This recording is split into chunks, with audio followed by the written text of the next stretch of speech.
Language makes human beings unique. Through language, we're skillfully converting sounds into words and combining these words into complex thoughts.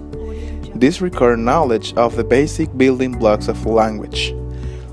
Knowledge of the sound system of language, the words, the grammar, and the meaning. Language acquisition versus language learning. In language acquisition, children acquire language through a subconscious process during which they are unaware of grammatical rules. This is similar to the way they acquire the first language. They get a feel for what is and what isn't correct. Language learning, on the other hand, is not communicative.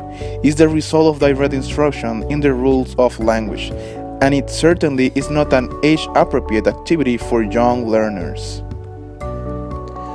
Now, things to keep in mind. Implicit memory. Knowledge can be recalled or used without focused effort. Number 2, the opposite. Explicit memory can be recalled as a result of focused effort. Another really important point we have to take into account is the fact that adults and children learn language differently, okay? Teachers should incorporate activities that develop explicit language knowledge with activities that promote language acquisition. Types of study and learning. First one, passive study. It involves reading, watching, listening, or other passive activities. Now, active study. It involves having a discussion, giving presentation, asking questions, or a conversation. We also have intentional learning and incidental learning.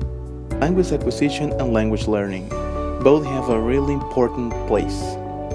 Language acquisition is not an entirely passive process. For example, if we take a child born of Panamanian parents and put him in another social environment, such as United States, he will speak the language spoken there, not Spanish. This is called cultural transmission, not genetic transmission. Now, a summary just for you. First, both acquisition and learning can promote second language development. We need to teach our students how to notice gaps in their knowledge. Also, we have to remember that both passive and active study methods have a place in SLA, second language acquisition.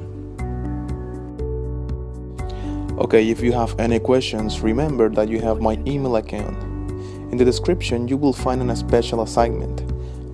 And you will find all the directions, and here is the date. So, hope to see you next class. Peace.